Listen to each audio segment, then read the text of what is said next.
Everybody, I'm David with Bolivar Live. Again, we're back with Chandra, with Aaron and Franklin, but today we're talking TWIA again. You know, we've gone through the what is TWIA and how it's run, who operates it, the budgets, and all that.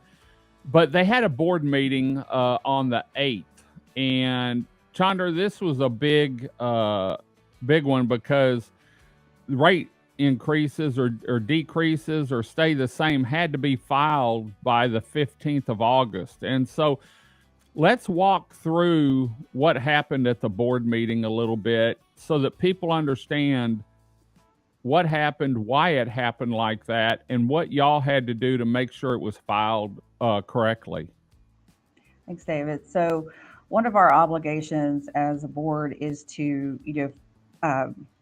take care of all the statutorily required items. And one of those things is that every year by August 15th, we have to file a rate change with the TDI commissioner. And unfortunately, this year we were able to recommend a zero. Even if it's a zero rate increase, we have to file that and put that out. You still have to file it. We still have to file it. So on Tuesday, we had a lot of public comment. We had a lot of legislators there that were speaking out against a rate increase. We had a lot of members of the public. A lot of the local cities had come.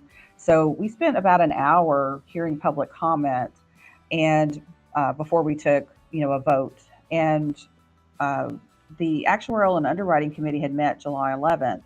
And they do all the actuarial analysis and see basically, how solvent is TWIA? Can we pay claims? And of course, that's the responsibility. Like, we're required to have enough money in the bank to be able to pay claims if we were to have a storm.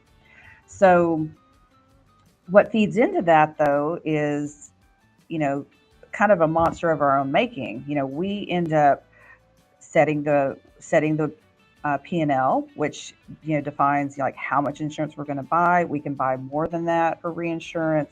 So we set all those things. So we're kind of the ones not only setting where that PML is and how much reinsurance we have to buy. So we're kind of feeding into maybe those numbers. So they had said that we were deficient 20% on residential and 22% on commercial, and they wanted to make a rate recommendation of 5% for residential and 8% for commercial to try to bridge that solvency gap. And fortunately, in 2021, there was a provision that passed the House and Senate of the legislature, and it said that if there's to be a rate increase, you have to have at least a 2/3 approval of the full board. Now, that's whether or not the full board, you have a full board, or but it's basically you have to have 6 votes in order to push a rate increase. And so when they made that change, that was actually introduced by Representative Todd Hunter, who is one of the biggest advocates for wind, keeping rates down along the whole coast. He's a huge, advocate, and he's actually chair of that oversight committee as well. Mm-hmm. So he had gotten that passed in 2021. So when we went to go take our vote was 5-4 and 4 against. And so even though there was 5 votes for the rate increase, it could not pass because it did not meet that 2/3 threshold. So basically the motion failed. So even though there were more votes for, the motion still failed. So that was a win because for the it wasn't a 2/3. It wasn't that 2/3. And so had that provision not been put into statute and Representative Hunter had not fought for that, we would have seen a rate increase this year. Okay. And one of the things that I said at the board meeting, they were several of the people that made comments were like, oh, it's just 5%, it's just 8%. And one of the comments that I made in our discussion was that, well, if it's only 5% and it's so insignificant, why don't we find it in our budget? Why don't we take it out of our budget? Because if it's that insignificant that we're going to ask every single policyholder to pay this 5%, you're telling me we can't find 5% to cut out of our expenses to start bridging that gap. So that was kind of my position, because it's like, if you feel like it's insignificant, then why can't we just handle it ourselves? Right. So, but anyway, fortunately, we got through that, and then we broke for a few minutes because it was a pretty tense, with everybody there, with all the legislators, everybody there. They were all, and a lot of the members of the public. So after we and took that was vote, just one vote you were short. That was just, They were it was short. just one vote. Yeah, Okay. we were all 3 coastal representatives and one of the inland representatives voted against the rate increase, and then all of the industry representatives and 2 of the inland representatives voted for the increase. So yeah, it was really close. So, Okay. but fortunately, I'm really glad Representative Hunter had fought for that provision, because it's hard to get stuff changed in the legislature. I mean, they do a lot of stuff every session. They propose a lot of bills, and they propose a lot of bills this session. But let's talk about what happened during the break and after the break. So what happened during the break? So during the break, everybody was, really excited. All the people that had come were really excited about that. But then we were talking to our counsel, and we realized that we're required to file this rate filing, which I already said. We're required to file this rate filing with the Commissioner of Insurance, and our motion didn't pass, so that really did not give staff any instructions on what to do about filing this rate filing. So it took, we decided we probably needed to file a motion to direct staff to file a 0 rate filing. Well, we took a vote when we came back on that, and it was still the 5-4, and they were and even though that a 0 rate filing, because it's not an increase, would not have required the 2/3, we were still 5 against and 4-4, because 4 people said yes, we're going to file 0, and the other 5 said no, we're not going to file 0. So we were still at an impasse, and we still could not give staff instructions on what to do, and we had to have quite a bit of discussion, to come to a consensus and say, look, somebody's going to have to change their vote, or we're not going to be in compliance with our responsibilities as a board in order to file this rate filing by August 15th. We have to be able to do that. And I said, what are the ramifications of not filing it? I mean, they were like, well, you could be sanctioned by the commissioner. And I'm like, well, what does that look like? So I was like, do we really want to go down that path, or do we want to fulfill our obligation as a board? And so finally, Mike Garrick, who's one of the industry representatives, said, look, and he's been on the board a really long time. He was on the board before it was restructured in 2015. So he's got a long history with TWIA. And he said, look, he says, I'm going to leave my objection out there, but I will recommend the 0 rate increase so we can comply with our obligation. But I want it reflected in the record that there was a 5-4 vote, and that we did not meet that burden of 2/3 majority. So we were like, we'll put whatever you want in there. That's fine. So we finally came to a consensus that the industry representatives would feel comfortable voting with, the 0 rate indication, to direct staff to file that with the commissioner. So we finally came to a consensus, but it took a minute, because everybody kind of had their side. I mean, the industry people really do not want to, you really wanted a rate increase. And the reason that they tend to fall on that side of things is because of the assessments. So if TWIA raises their rates, then we have more money in our coffers to pay claims, and then we don't get farther down that funding schedule, which means we don't assess the member companies. So because they pay part of it, that's the second layer of funding, is there's some public bonds and stuff, and then there's member assessment. So basically, after we go through that first 500 million, the next layer is assessing companies, and they don't want that. So they want our rates to go up so that they don't have to pay as much. And that's just the nature of that relationship, and that's why we have a balance on the board. That's why we have 3 people representing the coastal interest. We have 3 people representing the industry interest, and then we have those 3 kind of swing votes that are representing inland. And we have a pretty good balance of the people that are doing that part right now. But it's a tough decision. I mean, you have an obligation to make sure that the organization is solvent and that we're doing our due diligence and making sure that they can pay their bills and that they're being good stewards of the money and the premiums that they're given. But on the flip side, it's like, we don't want to unnecessarily burden the Right. policyholders, with these rate increases. So, and the member assessments, they're the same thing though. I mean, that if you have a state farm policy on your homeowners and they get assessed by TWIA, they're going to pass that along to somebody. Right. It's going to get passed along. So we're going to end up paying for it anyway. It's just that we may not actually end up paying for it unless we actually need it. So Right. versus doing it up front in anticipation of maybe needing it. So Great. So when's the next board meeting now? so it's December. It's in December? Yes, it's in Okay. December in Corpus Christi. It's at the Omni Hotel, and I would really encourage anybody to come. I mean, the board meetings, December is not.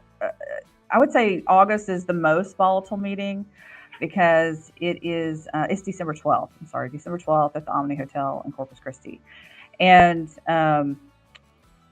the August board meeting is the most volatile meeting because it's the one on rates. It's always the one on rates because we have to make that decision before that August 15th deadline. And December's usually pretty moderate. The February meeting, we start putting in place the committees to start looking at reinsurance. We start looking at what that PML is going to be for the storm season because we have to have funding in place by June 1. So we have to start looking back. Okay, how long is it going to take to place reinsurance? When do we have to make a decision? So we have to start working back. So usually by about February, we're already having to make a decision about what the next storm season looks like. And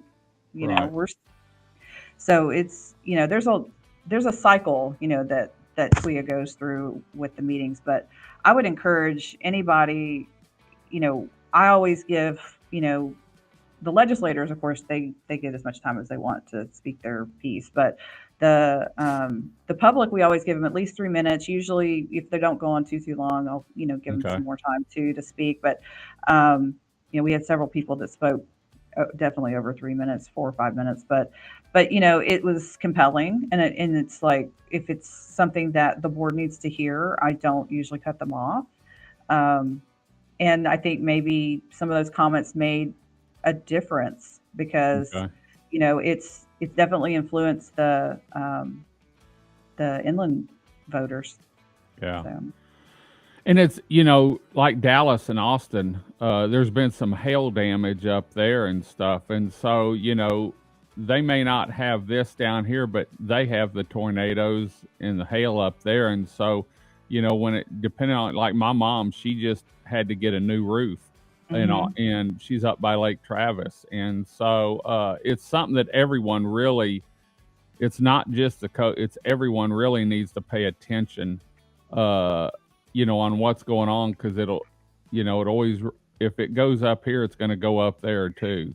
There's hazards everywhere. There's hazards here. We just have, hurricanes, and if you move farther inland, you've got hail, you've got wildfire, you've got tornadoes, so you've got other hazards. It's just that they're kind of picking on us, they're penalizing us for living on the coast. And I mean, granted, it's beautiful. I mean, we get that beautiful view every day, but there's also a lot of hard work that happens. I mean, we have ports, we have, fishing, shrimping. I mean, we have all these industries that other parts of the state depend on to, shipping. I mean, we have to have access to these waterways and railways in order to be able to ship things and get it farther inland. So if we couldn't do those things, if we can't afford to have the middle class or the working class living down here in the coast, then we're not going to have anybody that can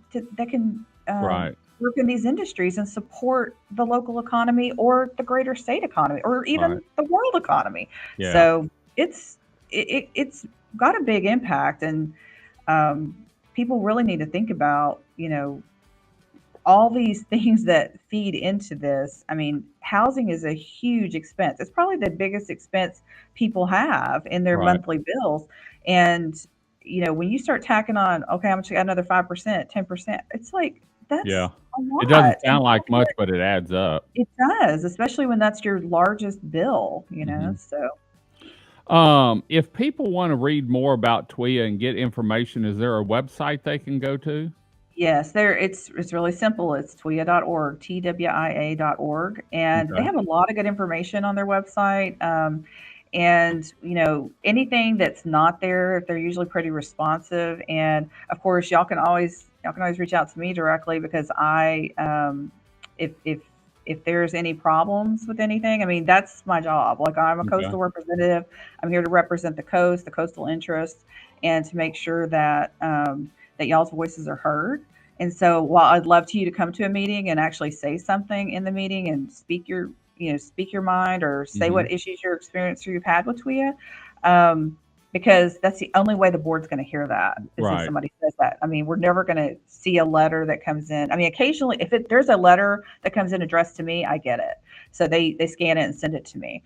But if there's just some general letter sent in, I don't normally see that unless it's Right. got my name on it. So you can email me directly, you can call me, but yeah, the best way is probably email because I'm hard to get on the phone. I'm hard to get on the Right. phone.